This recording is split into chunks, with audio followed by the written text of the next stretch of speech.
그러므로 형제들아, 우리가 예수의 피를 힘입어 성소에 들어갈 담력을 얻었나니 참마음과 온전한 믿음으로 하나님께 나아가자.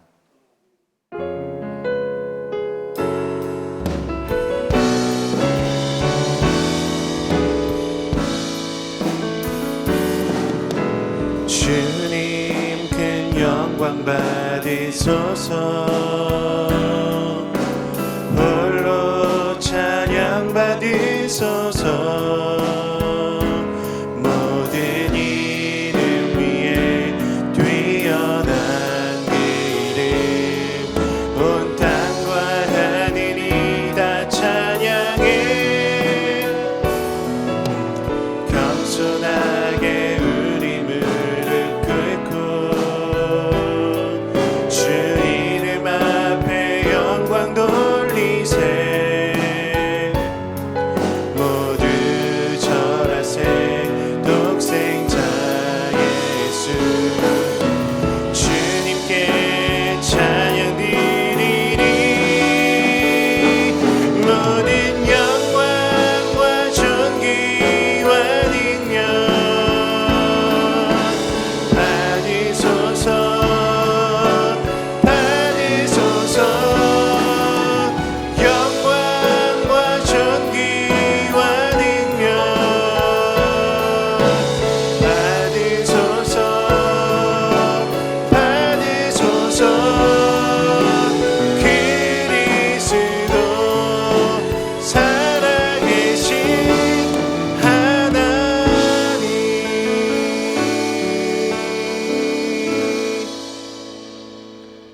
전능하사 천지를 만드신 하나님 아버지를 내가 믿사오며 그 외아들 우리 주 예수 그리스도를 믿사오니 이는 성령으로 잉태하사 동정녀 마리아에게 나시고 본디오 빌라도에게 고난을 받으사 십자가에 못 박혀 죽으시고 장사한 지 사흘 만에 죽은 자 가운데서 다시 살아나시며 하늘에 오르사 전능하신 하나님 우편에 앉아 계시다가 저리로서 산자와 죽은 자를 심판하러 오시니라. 성령을 믿사오며 거룩한 공회와 성도가 서로 교통하는 것과 죄를 사하여 주시는 것과 몸이 다시 사는 것과 영원히 사는 것을 믿사옵나이다. 아멘.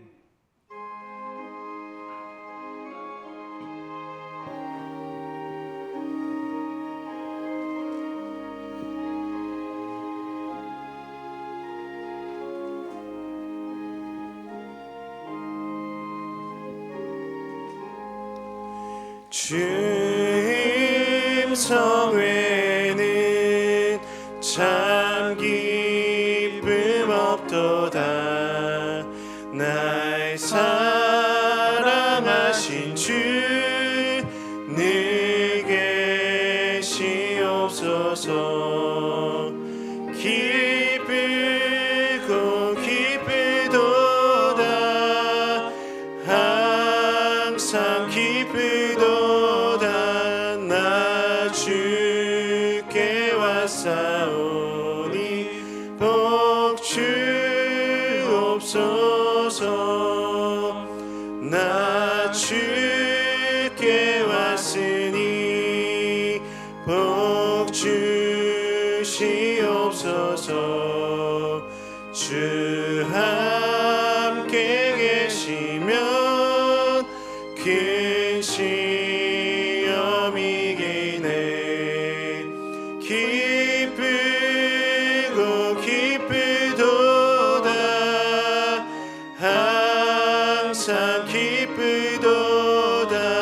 나 주께 왔사오니 복 주옵소서. 주 떠나가시면 내 생명 헛되네. 기쁘나 슬플 때 늘 계시옵소서. 기쁘고 기쁘도다. 항상 기쁘도다. 나 주 내게 왔사오니 복 주옵소서. 그 귀한 언약을 이루어 주시고 주 명령 따를 때 늘 계시옵소서. 기쁘고 기쁘도다 항상 기쁘도다 나 주께 왔사오니 복 주옵소서.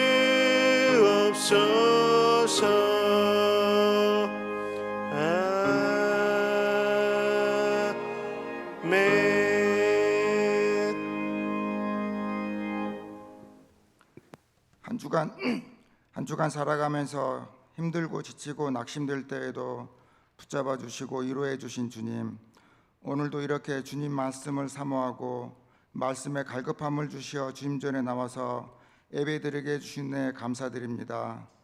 세계는 지금 코로나 바이러스로 인하여 고통받고 있습니다. 손으로 만질 수도 없고 눈에 보이지도 않은 미세한 코로나 바이러스를 사람들은 무서워하고 공포 질병으로 두려워하고 있지만 이 세상을 창조하시고 생사화복을 주관하시는 주님은 두려워하지 않고 경외하지 않고 살아왔음을 고백합니다. 주님 용서하여 주시옵소서. 코로나 시대를 맞이하여 성도들이 모이지는 못하지만 마음과 뜻이 하나로 뭉치게 하셨고 말씀을 자유롭게 배울 수는 없지만 성경을 읽고 주님의 오묘한 말씀을 깨닫고 주님을 더욱 알아가게 하셨고 성도들의 교제가 자유롭지 못하지만 서로를 위해서 기도해주며 따뜻한 마음을 전하게 하여 주셨고 코로나의 무서움과 두려움에 사로잡혀 주님의 전지전능하심을 망각하지 않게 하셨고 항상 영이 깨어있어 위기의 상황을 지혜롭게 헤쳐나가는 저희들이 되게 주님 인도하여 주시옵소서. 참으로 감사드리는 것은 사랑과 은혜교회가 어느덧 창립 8주년을 맞이하게 되었습니다. 지난 8년을 돌이켜보면 광야의 사막과 같이 아무것도 없이 시작하였지만 주님의 은혜와 주님이 인도해 주실 거라는 확고한 믿음을 가지고 성도님들의 눈물과 기도와 순종의 섬김으로 사랑과 은혜교회를 오늘까지 인도해 주신 것 감사합니다. 8년의 시간 동안 주님의 마음을 아프게 한 적도 있었고 성도님들이 한마음으로 교회를 세워가지 못하고 여러 위기도 많았음을 고백합니다. 그렇지만 위기의 상황 때마다 주님께서 지혜를 주시고 성도님들의 울부짖는 기도를 들으시어 오늘까지 건강하게 부흥하고 인도해 주신 것 감사합니다. 앞으로 세워져 나갈 사랑과 은혜교회는 사람이 주인이 아닌 하나님이 주인 되시는 교회로 세워주셨고 말씀의 토대 위에 건강한 교회로 세워주셨고 성도님들의 굳건한 신앙 고백 위에 흔들리지 않는 믿음을 주셨고 음부의 권세가 이기지 못하도록 말씀을 배우고 기도에 힘쓰는 교회로 세워주셨고 땅끝까지 복음을 전파하는 교회로 세워주셨고 내 이웃을 내 몸과 같이 사랑하고 이웃을 구제하는 데 힘쓰는 교회로 세워주시옵소서. 오늘 말씀을 전하실 담임 목사님을 사랑과 은혜교회로 보내주신 것 감사드립니다.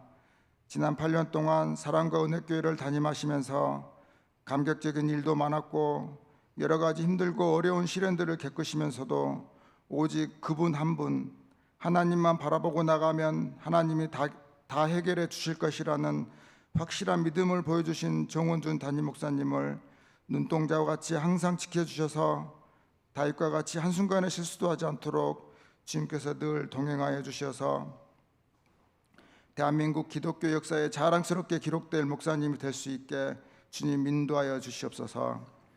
오늘 선포되어지는 말씀을 통해서 주님을 더욱 알아가고 주님을 만나는 귀한 시간 되게 인도하여 주시옵소서.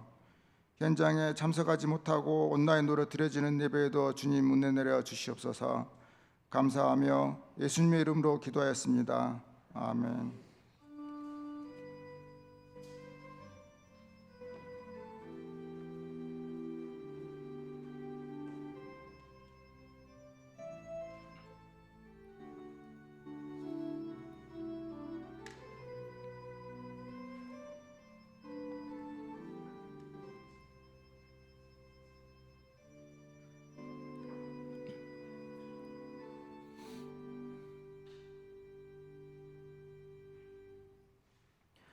교회 소식을 알려드립니다. 오늘은 창립 8주년 기념주일로 예배를 드립니다. 이에 교회에서 하나님의 은혜에 감사한 마음으로 선물을 준비하였습니다. 예배 후 나가실 때 기념 선물을 받아가시기 바랍니다. 코로나19 관련 안내 말씀을 드립니다. 계속해서 현장 예배와 온라인 예배를 병행하고 있으며 이번 주 3부 예배부터 실시간 예배 영상이 송출됩니다. 자세한 내용은 카카오톡 채널 안내를 참고해 주시기 바랍니다. 4부 예배와 주일학교 예배가 오늘부터, 수요 오전 큐티는 이번 주 6월 3일 수요일부터 재개합니다. 참고로 새벽 기도회와 수요 큐티가 재개함에 따라 이번 주부터 오늘의 묵상은 중단합니다. 성경일독학교 개학과 금요 기도회 재개 일정은 추후 공지하도록 하겠습니다. 상반기 학습 세례 입교와 유아 세례가 있습니다. 자세한 내용은 주보를 참고해 주시고 사무실로 신청해 주시기 바랍니다. 기타 안내는 주보를 참고해 주시기 바랍니다. 하나님께 드린 예물을 봉헌하겠습니다.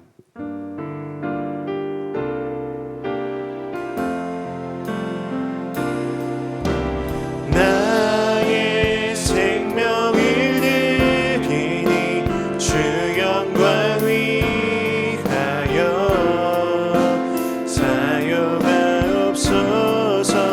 내가 사는 날 동안에 주를 찬양하며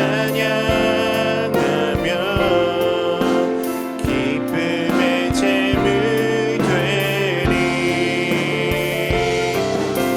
나를 받아주소서.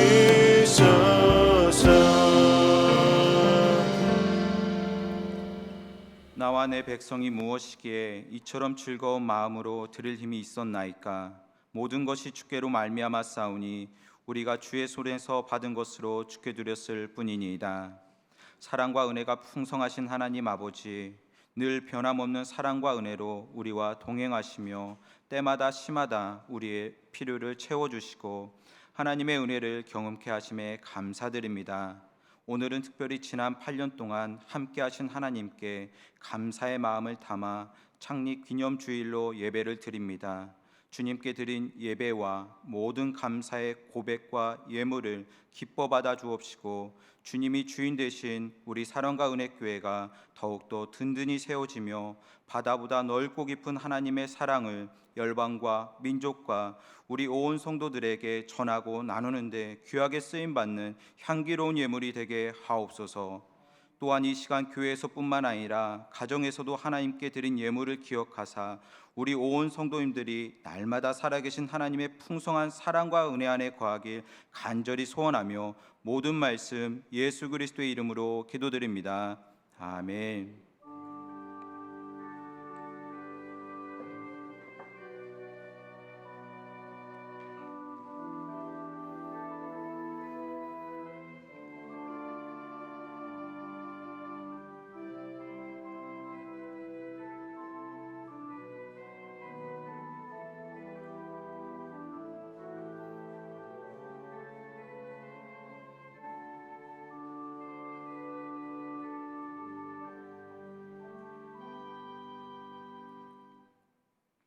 오늘 우리에게 주시는 말씀은 요한복음 2장 1절에서 12절 말씀입니다. 요한복음 2장 1절에서 12절 말씀입니다. 신약 144쪽에 있습니다. 요한복음 2장 1절에서 12절 말씀 한 절씩 교독하시고 마지막 절은 합독하도록 하겠습니다. 사흘 때 되던 날 갈릴리 가나에 혼례가 있어 예수의 어머니도 거기 계시고 포도주가 떨어진지라 예수의 어머니가 예수에게 이르되 저들에게 포도주가 없다 하니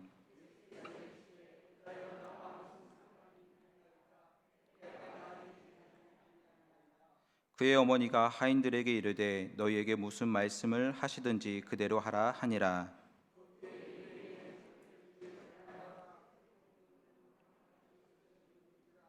예수께서 그들에게 이르시되 항아리에 물을 채우라 하신즉 아기까지 채우니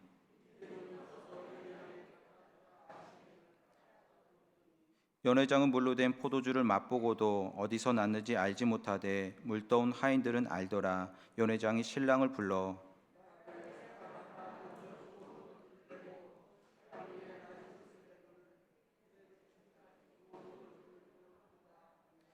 예수께서 이 첫 표적을 갈릴리 가나에서 행하여 그의 영광을 나타내심에 제자들이 그를 믿으니라. 그 후에 예수께서 그의 어머니와 형제들과 제자들과 함께 가버나움으로 내려가셨으나 거기에 여러 날 계시지 아니하시니라. 아멘. 창립 8주년 기념 영상과 특송 후에 담임 목사님께서 기적을 경험하는 삶을 살라는 제목으로 말씀 증거하시겠습니다.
한치 앞도 알 수 없지만 주님 앞에 내려놓습니다. 함께 기도하며 함께 기다리며 말씀 앞에 나아갑니다.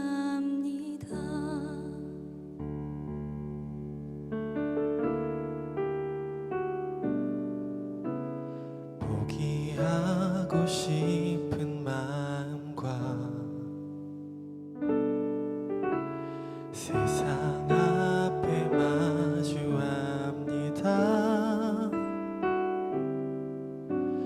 나는 부족하나 문제보다 크신 주만 믿고 의지합니다. 나 오늘도 주님의 은혜를 바라네. 주의 사랑 언제나 나를 돌보시네. 나 주만 바라보며 그 긍휼하심 온전히 누리며 세상 앞에 마주합니다.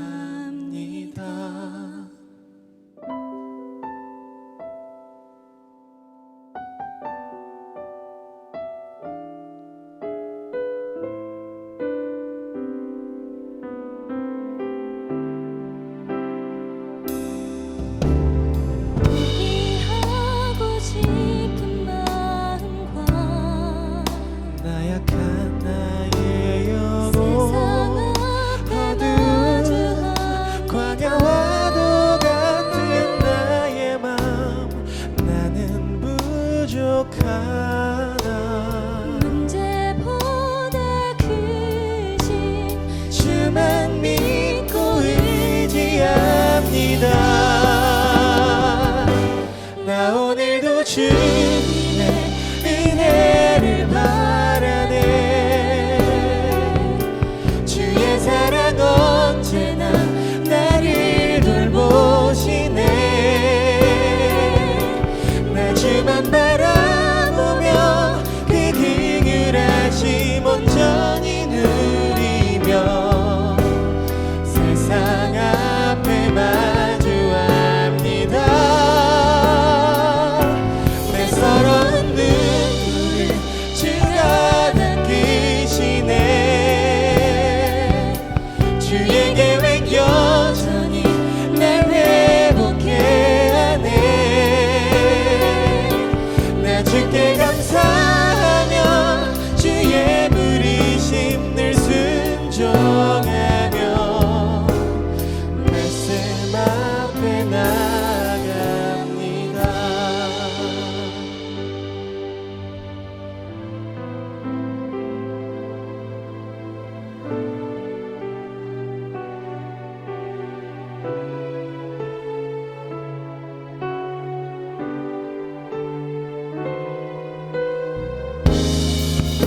나 오늘도 주님의 은혜를 바라네.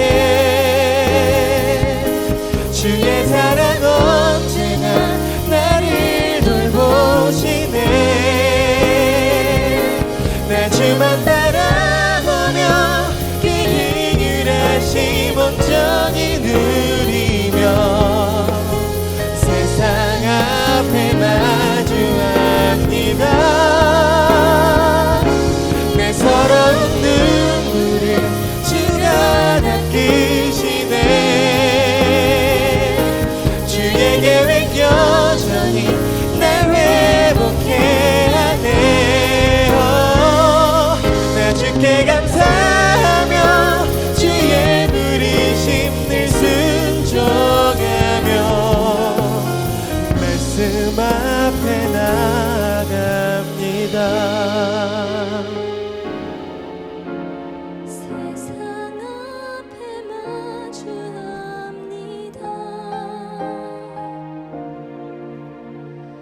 말씀 앞에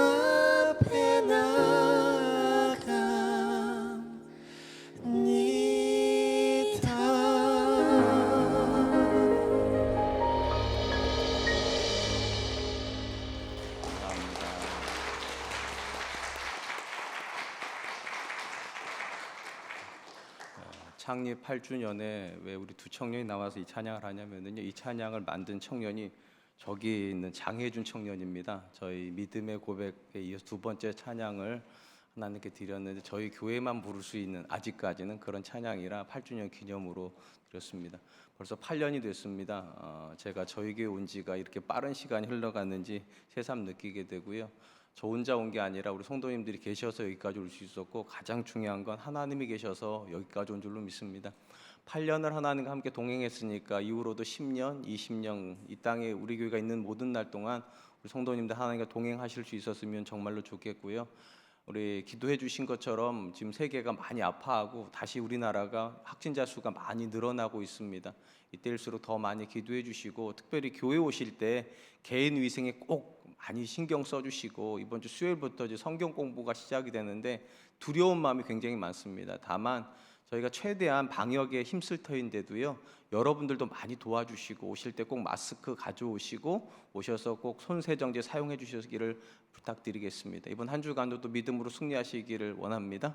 우리 믿음의 고백 하나님께 드림으로 말씀 앞에 나가도록 하겠습니다. 하나님, 나를 사랑하신다. 하나님은 내 인생에 크고 비밀한 계획 가지고 계신다. 하나님은 오늘도 나와 동행하셔서 그 계획 이루어 주신다.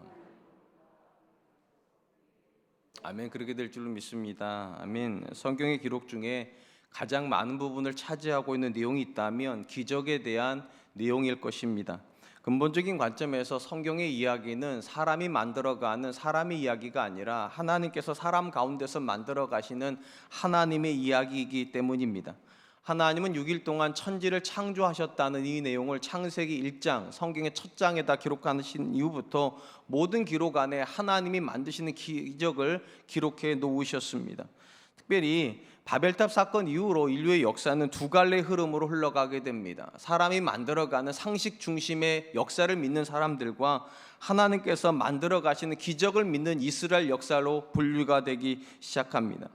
하나님 75세의 나이가 될 때까지 자녀를 한 명도 낳지 못했던 아브라함을 부르셔서 그에게 민족에 대한 약속과 땅에 대한 약속을 주심으로 이스라엘 역사를 시작하셨습니다. 상식적으로 75세까지 자녀를 한 명도 낳지 못한 사람이 민족을 이룬다는 건 이거는 정말 기적이 아니면 불가능한 일일 것입니다. 심지어 그에게 민족과 함께 땅에 대한 약속도 주셨다는 것도 매우 놀랍습니다. 왜냐하면 아브라함이 부름받았을 때 이미 가나안 땅은 사람들이 정복하고 있는 땅이었기 때문에 아브라함이 홀로서 그 땅을 차지한다는 건 불가능에 가까웠기 때문입니다.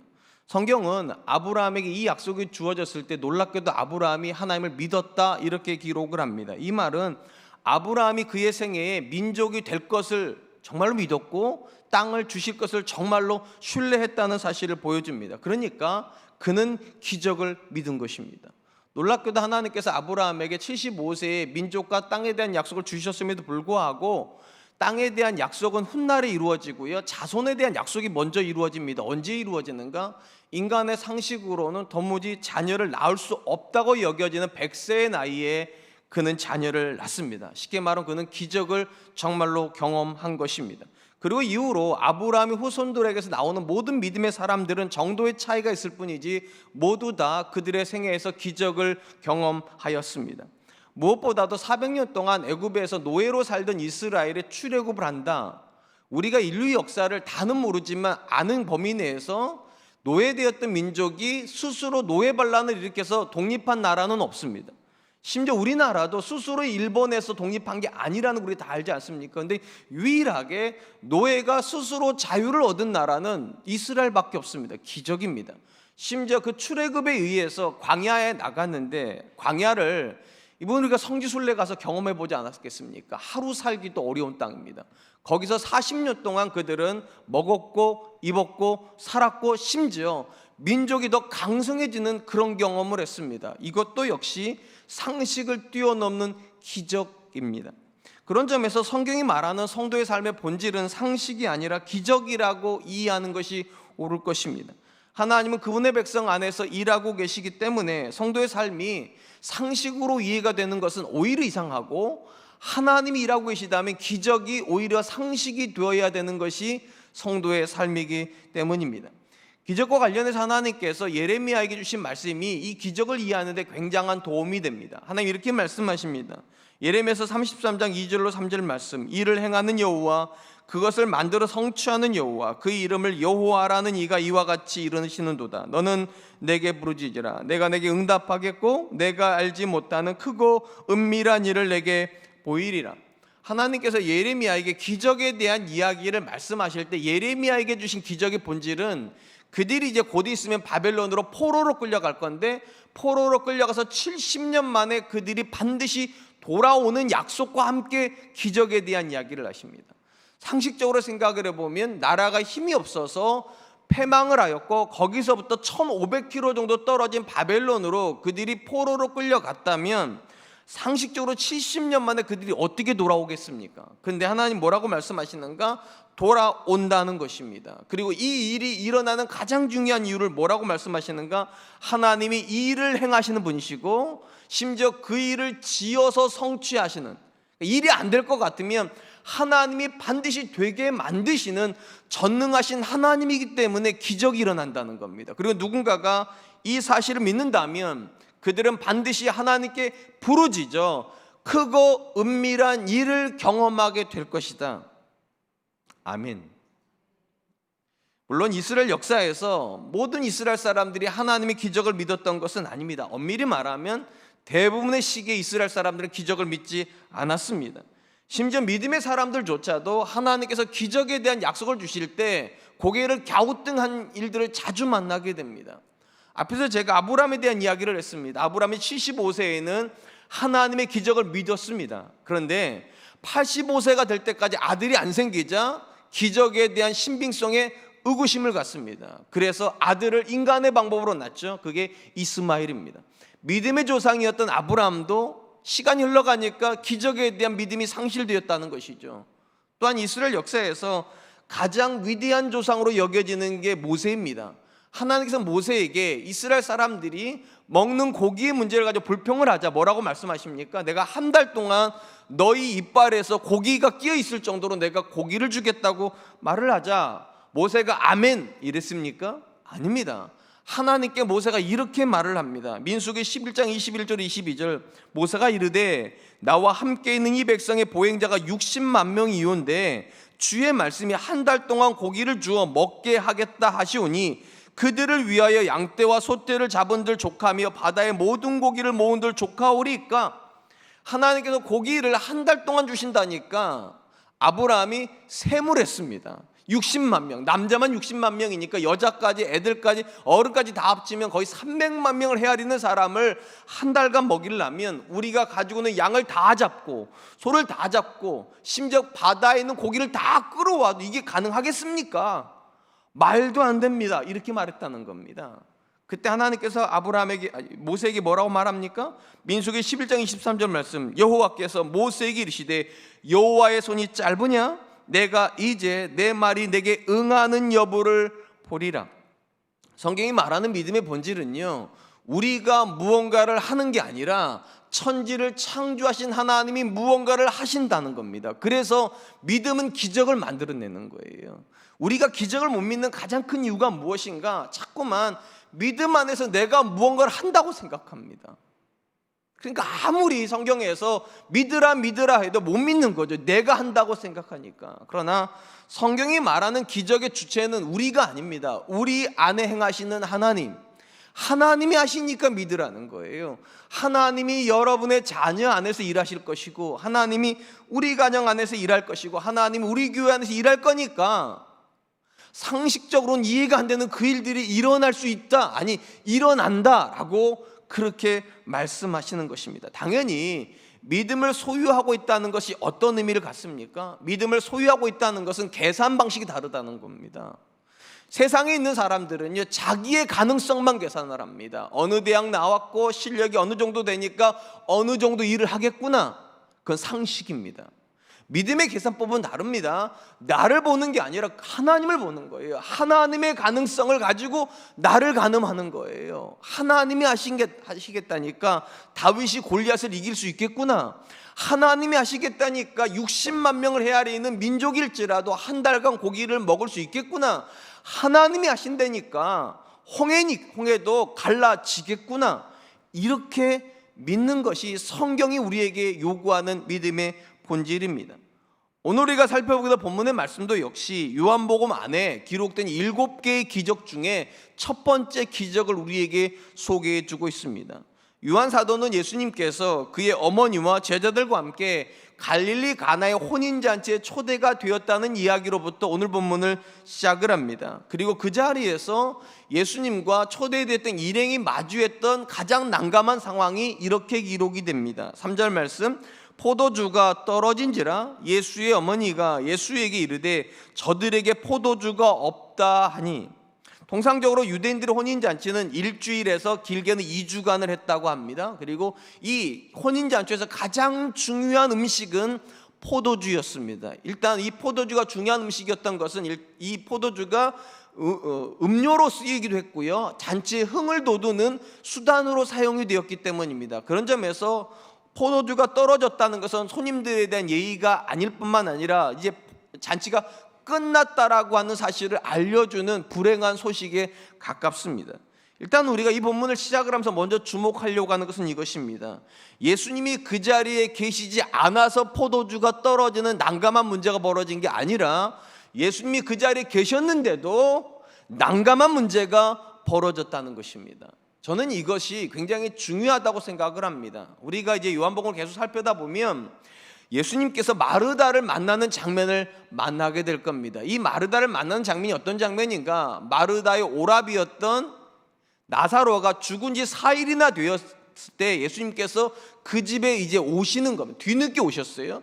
그때 마르다가 예수님께 달려나가서 뭐라고 말을 했는가? 이렇게 말을 합니다. 요한복음 11장 21절, 마르다가 예수께 여짜오되 주여 주께서 여기 계셨더라면 내 오라버니가 죽지 아니하였겠나이다.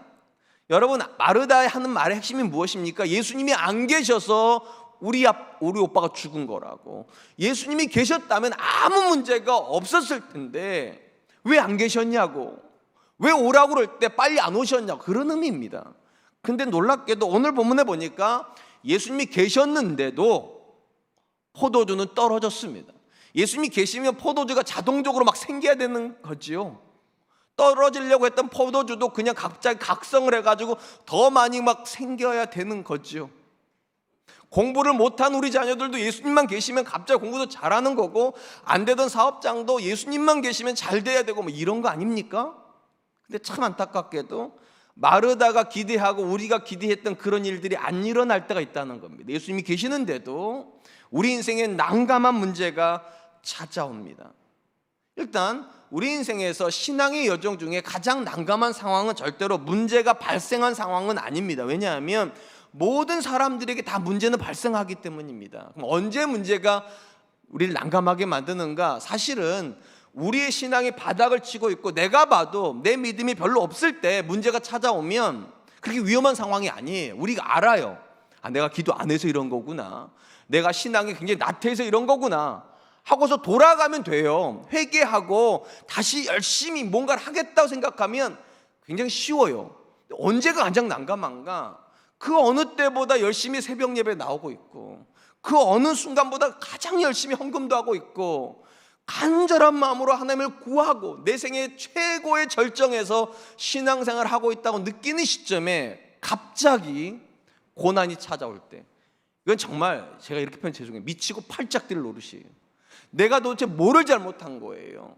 기도를 안 한 것도 아니고 열심히 없는 것도 아니고 헌신을 안 한 것도 아닌데 어째 내 인생에 부족한 게 하나도 없을 만큼 최선을 다해서 하나님을 섬기고 있는데 왜 고난이 찾아오냐는 거죠.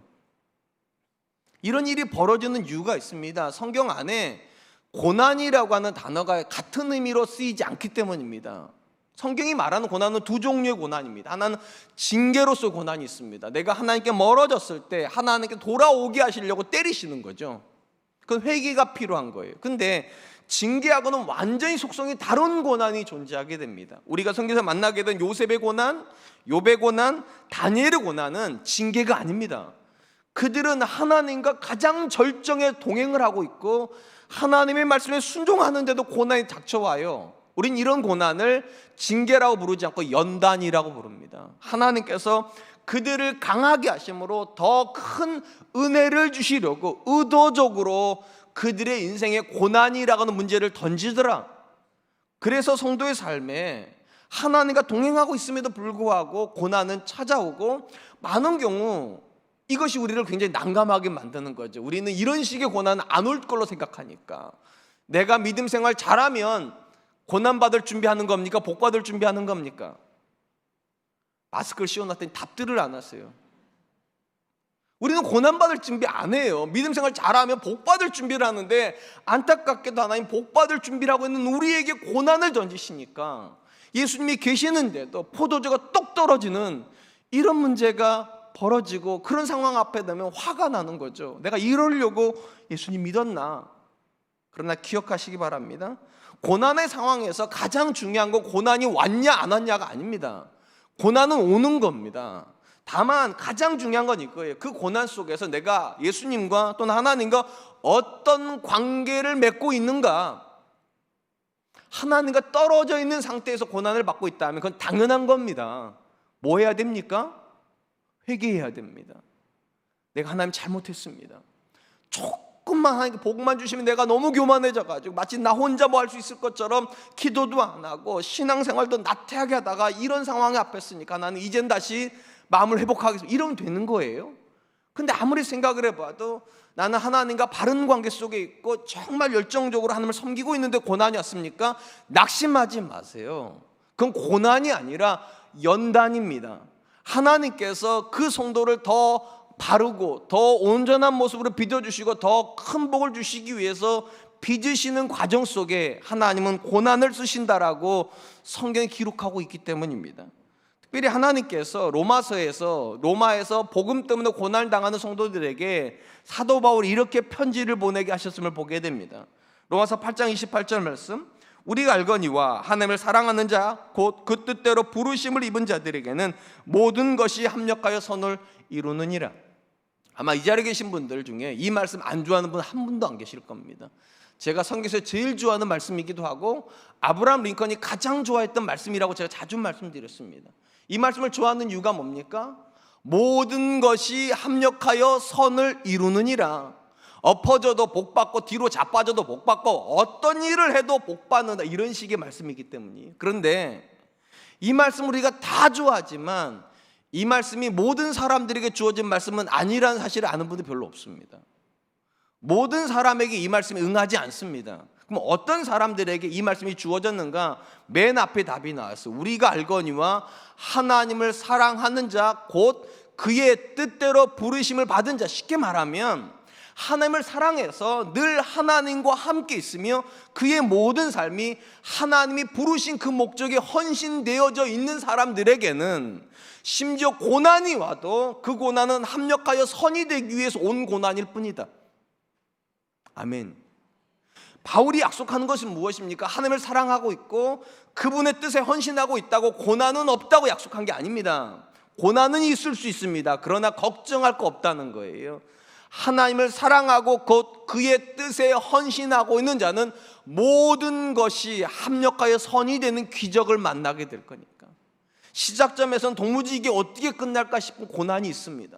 그리고 하나님께서 도대체 왜 이러시나 싶은 낙심하게 되는 문제도 만날 수 있습니다. 그러나 바울의 확신은 무엇입니까? 마지막 지점, 모든 것은 합력하여 선이 된다. 왜요? 하나님이 하실 거니까. 내가 하는 게 아니라 내 안에서 하나님이 그렇게 하시겠다고 성경에 약속하여 놓으셨기 때문입니다. 사랑하는 성도 여러분, 신앙을 결코 고난의 면제권이라고 생각하지 마십시오. 너무 많은 분들이 신앙생활을 하면서 어려움을 겪는 이유 중에 하나가 예수님 잘 믿으면 고난 안 받는다, 예수님 잘 믿으면 복 받는다, 이렇게 생각을 하니까 안타깝게도 신앙의 영역 안에 믿음이 좋아도 고난이 들어올 여지가 있어야 되는데 우리는 믿음이 좋으면 고난을 면제하는 줄 알아요. 반드시 기억하시기 바랍니다. 고난이 있습니다. 다만 차이가 있다면 믿음이 안 좋은 상태에서 오는 고난은 징계예요. 징계. 우리를 때리시는 거예요. 왜? 돌아오라고요. 근데 믿음이 좋은 상태에도 고난이 옵니까? 그때는 우리가 기억할 게 있어요. 징계가 아니라 연단이라고. 이 자리에 계신 분들 중에 똑같은 고난을 당하는 것 같지만 어떤 분들은 맞고 계시는 거예요. 돌아오라고. 여러분이 잘 아세요. 내 신앙의 상태에 대해서 모르지 않습니다. 맞을만 하시다 싶으시면 회개하시면 돼요. 근데 아무리 생각을 해봐도 나는 맞을만 하지 않다, 정말 간절히 하나님을 원하고 하나님과 믿음 안에서 동행하려고 하는 간절한 열망을 있는데 왜 하나님 내게 이러시나, 이런 생각이 드신 다음에 이때부터 생각이 체인징을 하세요. 여러분을 때리시는 거 아니에요. 지금요, 여러분들에게 기적이라고 하는 놀라운 선물을 주시려고 지금 고난이라고 하는 과정을 쓰시는 거죠. 여러분, 기적이 뭡니까? 안 되던 것이 돼야 기적이지요. 잘 되던 것이 더 잘 되는 게 왜 기적이에요? 저 같은 사람이 사람 가운데 담임 목사 돼야 기적인 거예요. 스펙이 막 화려한 사람들이 여기 오면 그게 왜 기적이겠어요? 여러분 같은 분들이 여기 와 계시면 그건 기적 아니에요. 사실은요, 이런 사람들이 여기 와 있어야 돼요. 어떻게 나 같은 사람이 이런 교회 장로가 되나, 어떻게 나 같은 사람이 사람 가운데 권사가, 이런 고백이 있어야 그게 기적이고, 그 기적을 주고 싶으셔서 때로는 우리를 완전히 낮추시는 거예요. 나한테 절망하라고요. 내 자신에게 절망하라고요. 그리고 누구에 대한 기대감을 가지라. 하나님을 향한 기대감이에요. 그래서 기억하세요. 예수님이 계셔도 포도주는 떨어지는 겁니다. 하나님이 우리 가운데 계셔도 고난은 찾아오는 겁니다. 믿음은 뭐냐? 그럼에도 불구하고 모든 것은 합력하여 선이 된다.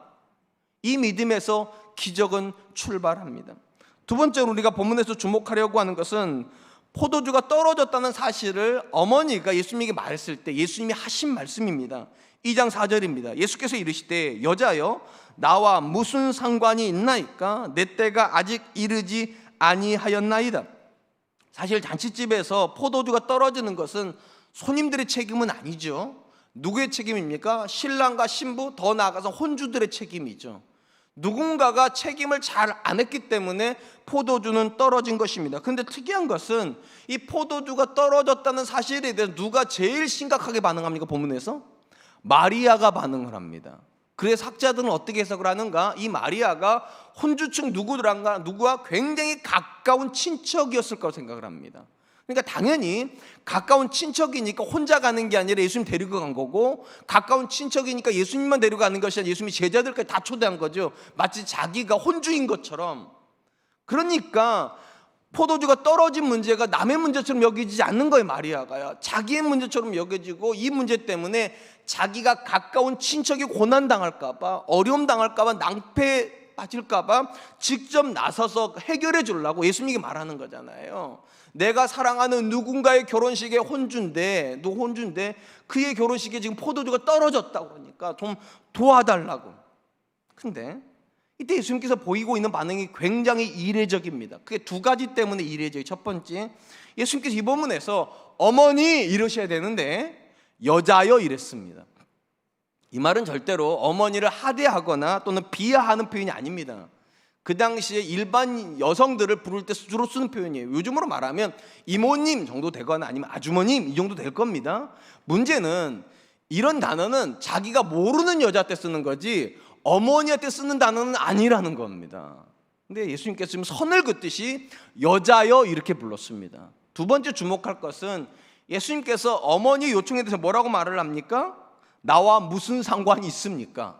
이거는 무례하게 말한 건 아니지만 거절하시겠다는 거예요. 나 그거 할 마음이 없다고. 더구나 이 일을 안 하시겠다는 이유가 뭡니까? 아직 내 때가 안 됐다고.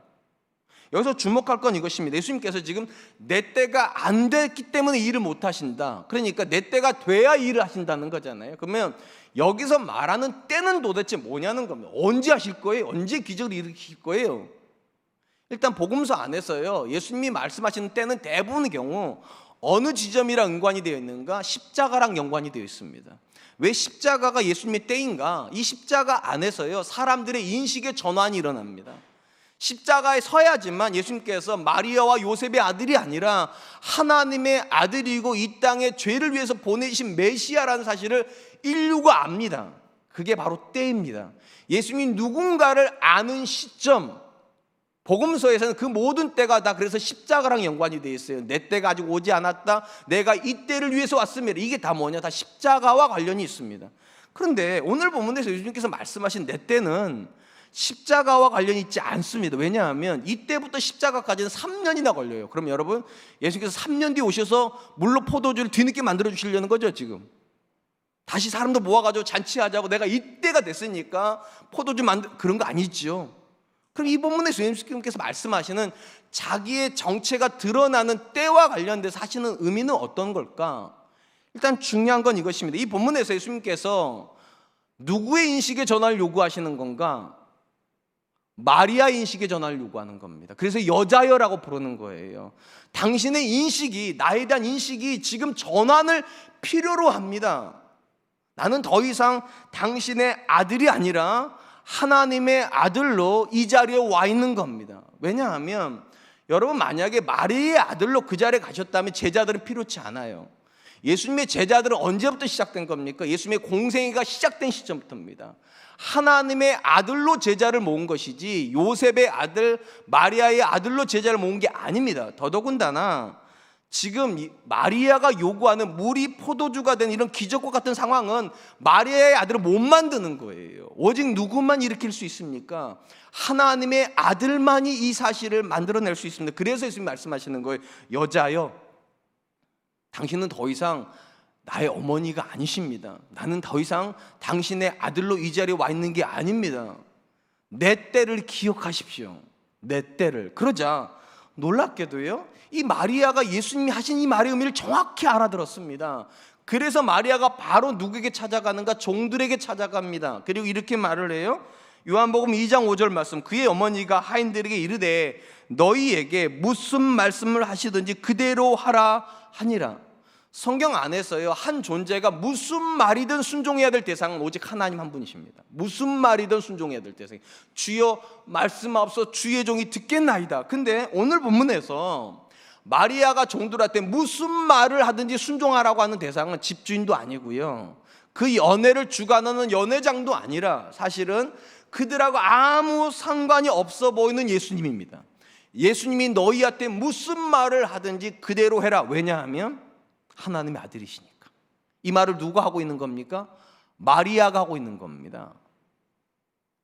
그런데 이것이 전혀 놀랍지가 않습니다. 왜냐하면 복음서 안에서요, 예수님이 하나님의 아들이라는 이 사실을 처음으로 깨닫고 가장 확실하게 이해한 존재가 누구냐? 그게 마리아이기 때문입니다. 예수님의 어머니 마리아예요. 마리아가 처녀로 잉태되었을 때 천사가 와서 알려주지 않습니까? 너는 성령으로 잉태가 됐고 내 뱃속에 있는 존재는 하나님의 아들이라고.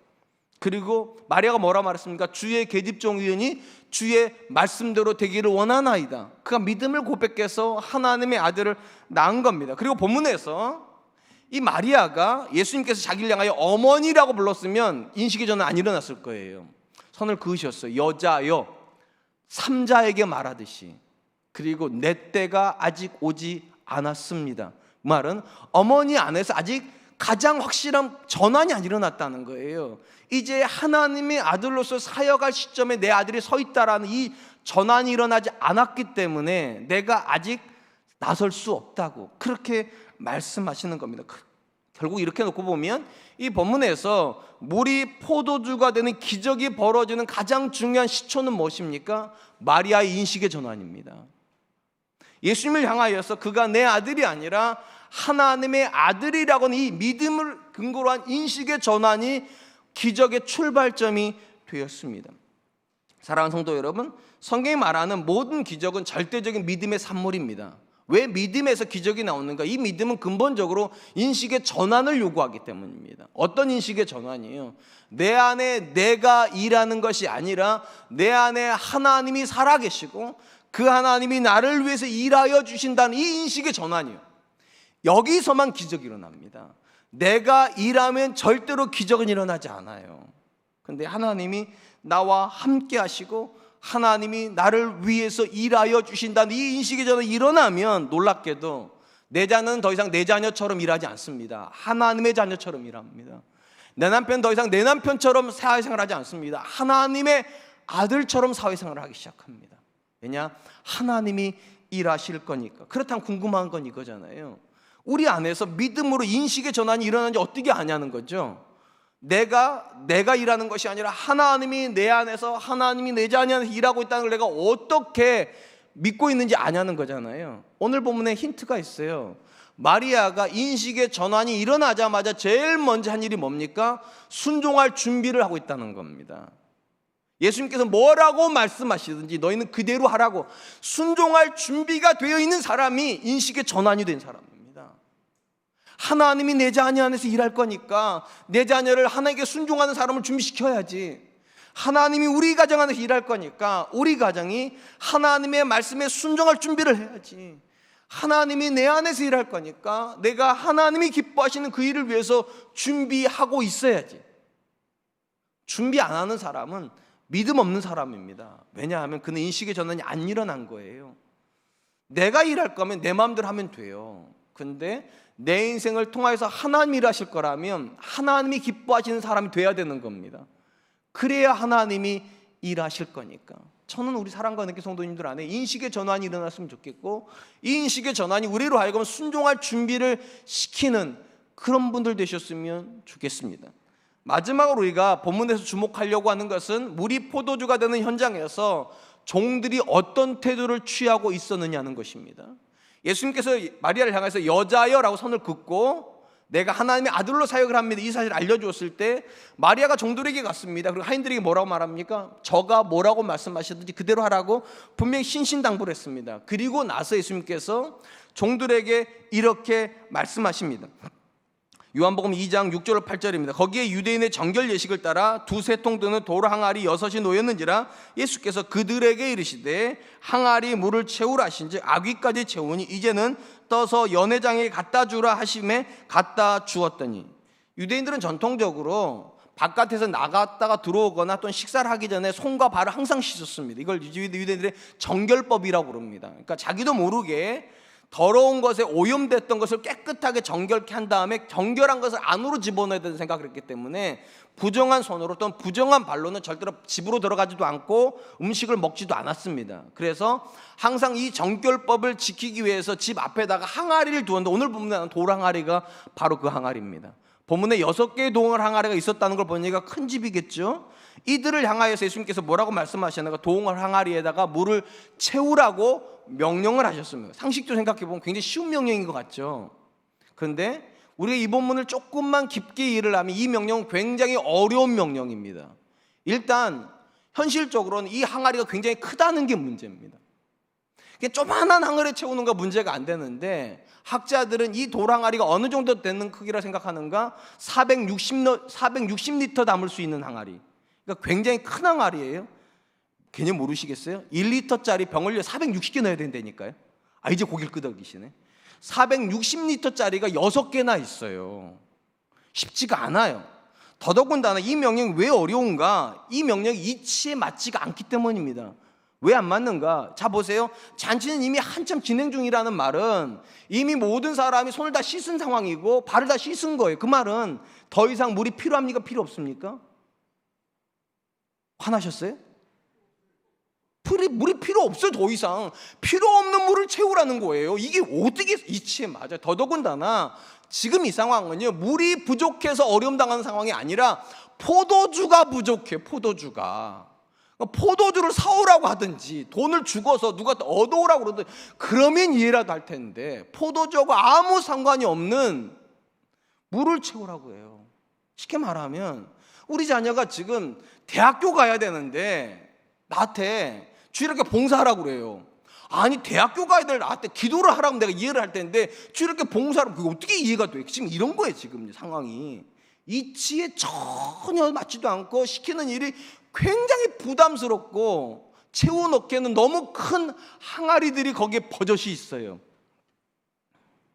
우리 이 본문에서 정말로 주목하려고 하는 것은 이 상식적이지도 않고 굉장히 부담스러워 보이는 이 명령 앞에서 종들이 보이고 있는 태도가 굉장히 놀랍다는 것입니다. 그들이 순종을 합니다. 어느 정도 순종하는가? 물을 아귀까지 채웠대요. 가득 채웠다는 거죠. 어떤 의미가 있습니까? 억지로 했다는 겁니까? 기쁨으로 했다는 겁니까? 기쁨으로 했다는 거잖아요. 억지로는 아귀까지 못 채워요, 여러분. 그들은 적극적이고 능동적으로 그 일을 했다는 겁니다. 더 놀라운 거, 물을 채운 다음에 예수님께서 물을 떠서 갖다 주랍니다. 여러분, 다른 사람은 몰라도 그 항아리에 물을 채운 사람들은 자기들이 가져가는 게 물인 거 알아요, 몰라요? 알아요. 그럼 여러분 같으면 가겠어요, 안 가겠어요? 또 간다고 하지 마세요. 안 가죠. 여러분, 연회장 같은 포도주를 갖다 줘야 돼. 물을 어떻게 갖다 줘요? 근데 놀랍게도 예수님이 가라고 하니까 갑니다. 질문 하나 드릴게요. 가는 동안에 포도주로 바뀌었을까요? 가기 전에 바뀌었을까요? 몰라요. 그러니까 관심 갖지 마세요. 중요한 건 자기들은 물을 떠다 놨는데 포도주를 요구하는 연회장한테 물을 갖다 주는 순종을 이 본문에 있는 종들이 있다는. 왜 했습니까? 무슨 말을 하든지 그대로 하라고 하는 명령을 받았기 때문입니다. 너에게 명령하는 이가 하나님의 아들이시니까 무슨 명령을 하든지 그대로 하라. 여기에 기적이 일어나는 원리가 있습니다. 기적은 상식적이지 않아요. 무슨 명령을 하든지 그대로 하는 현장에서만 이치적이지 않는데, 경험적이지 않는데 하나님이 하라고 하시는 그대로 정말 순진무구하게 순종하는 그 자리에서 기적은 일어난다는 것입니다. 여러분, 성경 안에서 기적이 일어났던 모든 현장을 들여다보십시오. 거기 안에 놀라운 것은 하나님이 일하심 이전에 뭐가 있다는 걸 알게 되는가? 상식적이지 않은 순종을 하고 있는 믿음의 사람들이 있습니다. 요셉이 애굽에 노예로 팔려갔습니다. 놀라운 것은 거기서 그가 총리가 됩니다. 그럼 노예가 어떻게 총리가 됩니까? 물론 하나님 일하셨어요.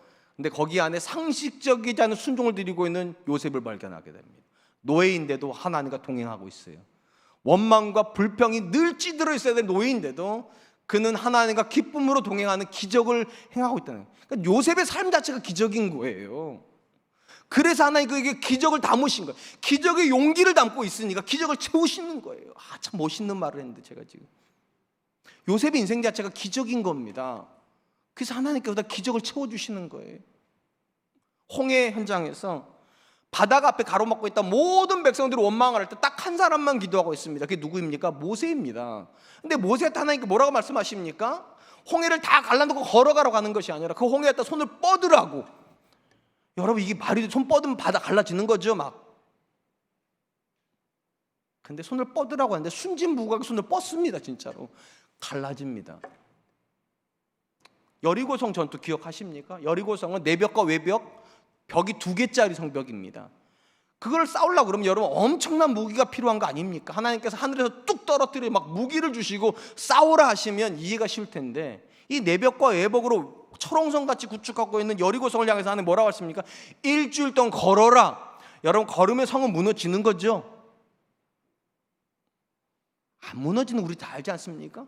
근데 순진무구하게 곧대로 하루 한 바퀴씩 마지막 날은 7바퀴를 돌았더니 성이 무너지는 기적이 벌어집니다. 중요한 건 이겁니다. 그들은 기적을 보았기 때문에 순종한 것이 아니라 순종을 했기 때문에 기적을 보았습니다. 우리가 왜 기적을 못 만나는가? 자꾸만 이렇게 말해. 하나님 이번 한 번만 이렇게 해주시면 제가 이렇게 할게요. 틀렸어요.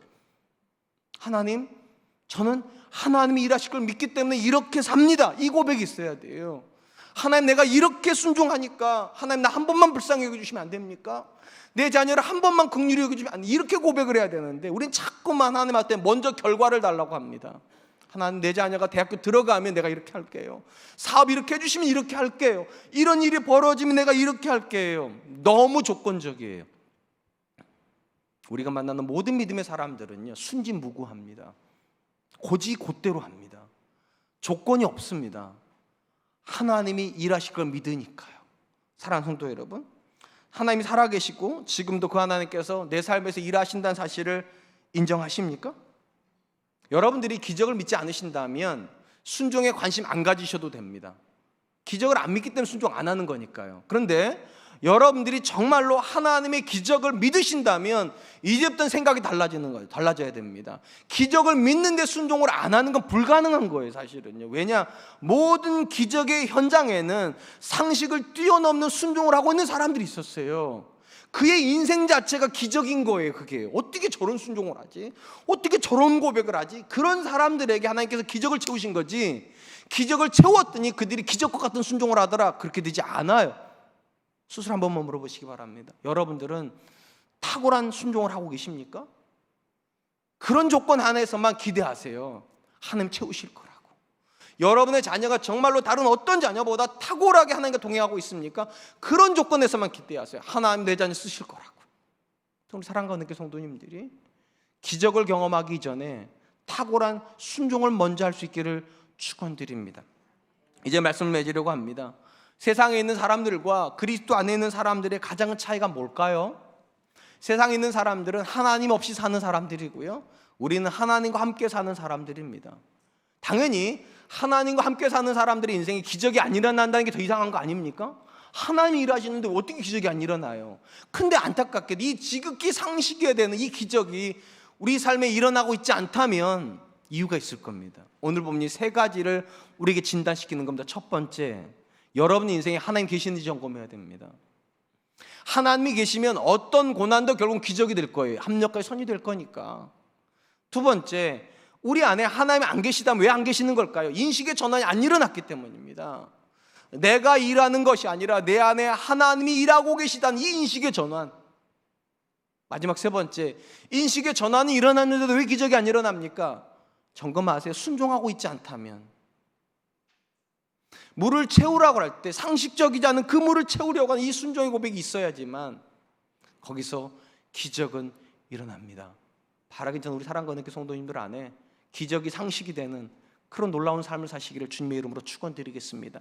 이 시간 잠깐 이 말씀을 기억하면서 기도했으면 좋겠습니다. 하나님, 내게도 이 기적을 경험할 수 있도록 하나님과 동행하고 내 삶에 하나님이 일하시는 인식의 전환이 일어나며 그 하나님이 일하심의 도구가 될 수 있도록 내 삶이 순종으로 드려지게 해주십시오. 우리 같이 한 번만 기도하겠습니다.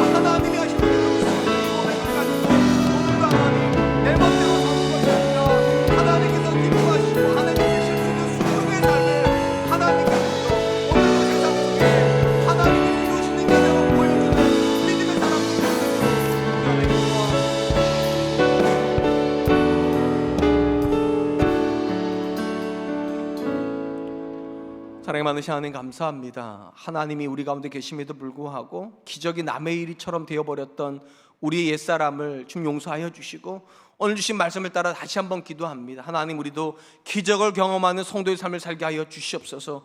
이를 위하여 하나님, 우리가 하나님과 함께 매 순간 살다가 하나님과 함께 고난을 만날 수 있도록 좀 도와주시옵소서. 하나님과 함께 만나는 고난이라야 합력하여 선이 되는 기적이 될 줄로 믿습니다. 또한 하나님, 내 삶에서 내가 일하는 것이 아니라 하나님이 일하신다는 인식의 전환이 일어나게 하여 주시옵소서. 그리고 이 인식의 전환에 근거하여 오늘도 하나님 앞에 순진하리만큼 고지 곧대로 순종할 수 있는 사람들 되게 하여 주시옵소서.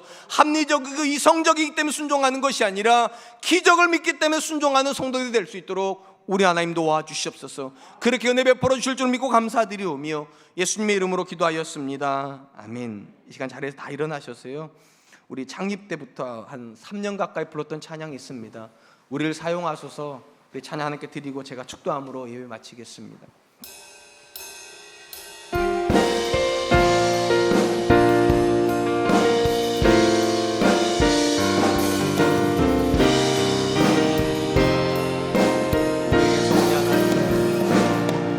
우리에겐 소원이 하나 있네.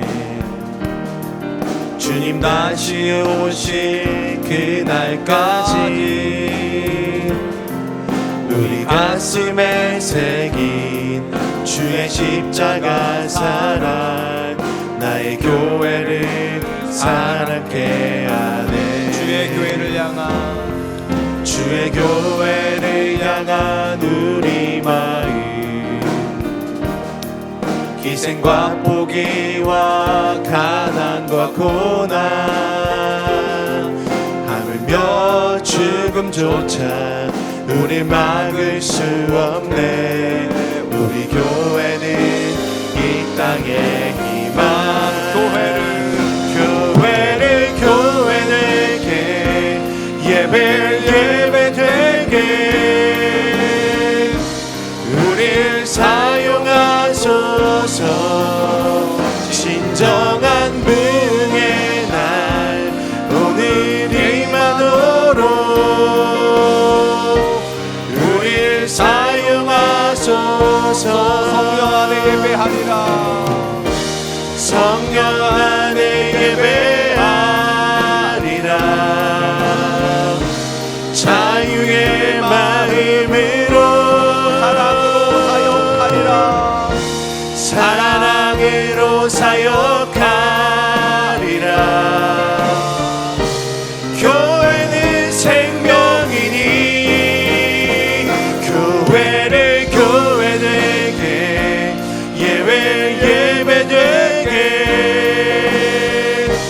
우릴 사용하소서. 진정한 부흥의 날 오늘 임하도록 우릴 사용하소서.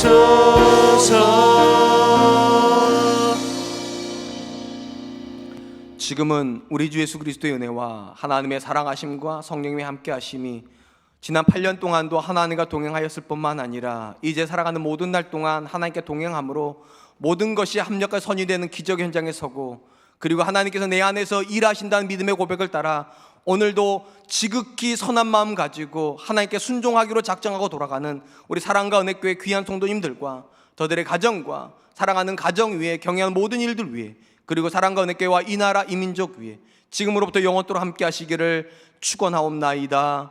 아멘.